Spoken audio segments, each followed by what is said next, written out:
मेरा नाम डॉक्टर नाज़मा है। कुछ दिन पहले मैं ड्यूटी पर मामूर थी कि एक ख़ुदकुशी का एमरजेंसी केस आ गया। ख़ुदकुशी करने वाली लड़की का नाम मुंतहा था। मैंने अपने 8 साल करियर और ज़िंदगी में पहली बार इतनी खूबसूरत लड़की देखी थी। मरीज़ा हालत बेहोशी में थी। उसको उठाकर अस्पताल पहुंचाने वाले उसके वालिदैन थे। वालिदैन भी माशाअल्लाह बेहतरीन पर्सनैलिटी के मालिक थे, मगर उस वक्त बेटी के अमल ने उनकी हालत को काबिल रहम बना रखा था। पता नहीं क्यों मुझे लड़की पर प्यार और उसके वालिदैन की बेबसी देखकर बेइंतहा का तरस आ रहा था। लड़की को ऑपरेशन थिएटर लाया गया। ऑपरेट के बाद उसको वार्ड मुंतकिल कर दिया गया था और वालिदैन को बता दिया था कि लड़की की हालत ख़तरे से बाहर है। लड़की की खैरियत का पता चलते ही लड़की का वालिद गुरबा में कुछ तकसीम करने के लिए निकल गया। तो लड़की की माँ को मैंने अपने ऑफिस बुलवाया और मुख्तसरन लड़की की माँ ने जो कहानी सुना वो कुछ यूँ थी। लड़की का नाम मुंतहा है और मुंतहा ने टेक्सटाइल इंजीनियरिंग कर रखी है। पढ़ाई के बाद तमाम वालिदैन की तरह मुंतहा के वालिदैन की भी ख्वाहिश थी कि वो अपने घर की हो जाए, इसलिए उन्होंने मुंतहा से उसकी पसंद के मुतालिक पूछा तो मुंतहा ने मशरक़ी लड़कियों की तरह फ़ैसले का इख्तियार माँ बाप को दे दिया। वालिदैन ने मुंतहा को पूछकर रिश्ते की बात चलाई और उसे देखने के लिए मुंतहा को देखने एक फ़ैमिली आई। लवाज़मात और खिदमात से मुस्तफ़ीद होने के बाद औरतें उसके कमरे में आईं। किसी ने मुंतहा से चलकर दिखाने की फरमाइश की तो किसी ने बोलने और किसी ने मुंतहा के हाथ की चाय पीने की फरमाइश की। उसके बाद इजाज़त लेकर चले गए। चंद दिन बाद बिना कोई बात बताए रिश्ते से इनकार कर दिया। मुंतहा के लिए पहली बार थी जब वो रिजेक्ट हुई, मगर माँ बाप की तसल्ली ने मुंतहा को हौसला दिया और एक बार फिर मुंतहा को देखने के लिए फैमिली आई। उन्होंने भी खाने से फारिग होने के बाद मुंतहा के हाथ से चाय पीने की फरमाइश की और चाय के बाद इजाज़त चाही। 3 दिन इंतज़ार में रखने के बाद ये कहते हुए इनकार कर दिया कि लड़की को मेहमान नवाजी नहीं आती, क्योंकि उसने लड़के की माँ को टेबल से उठाकर हाथ में चाय पेश नहीं की, बल्कि आम मेहमानों की तरह टेबल पर रख दी। इस इनकार पर मुंतहा के साथ साथ उसके वालिदैन भी अंदर से टूट फूट गए, मगर अल्लाह की रज़ा समझकर सब्र कर लिया। फिर एक नई फैमिली आई। इस फैमिली की ख़वातीन के बैठते ही मुंतहा ने उनके जूते तक अपने हाथों से उतारे और वहीं बैठे बैठे उन लोगों के हाथ धुलवाए और फिर चाय पेश की।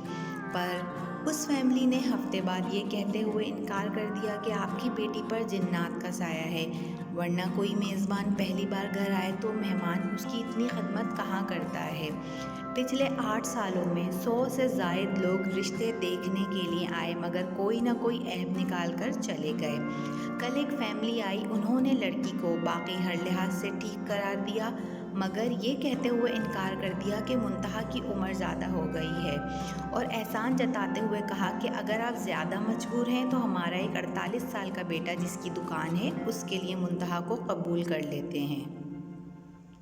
इतना कहते हुए मुंतहा की माँ सिसकियाँ ले लेकर रोने लगी और कहा, आप भी तो माँ हैं, सोचें माँ जितनी भी मजबूर हो गैरों के सामने कैसे कह सकती है। मेरी बेटी कल सारा दिन मेरे सीने से लगकर रोती रही, कहती रही इन लोगों के मेयार तक आते आते मेरी उम्र ज़्यादा हो गई है माँ, और फिर न जाने कब इसने दुनिया को अलविदा कहने का फ़ैसला कर लिया, क्योंकि वो कहती थी मेरा मनहूस साया मेरी बहन को भी वालिदैन की दहलीज पर बूढ़ा कर देगा। मैंने मुंतहा की वालदा को पानी पिलाया। इतने में उसका वालिद और पीछे वार्ड बॉय दाखिल हुआ और आकर बताया मुंतहा होश में आ गई। मुंतहा की माँ बिजली की तेज़ी से वार्ड में पहुंची। मुंतहा का सर उठाकर सीने लगाया।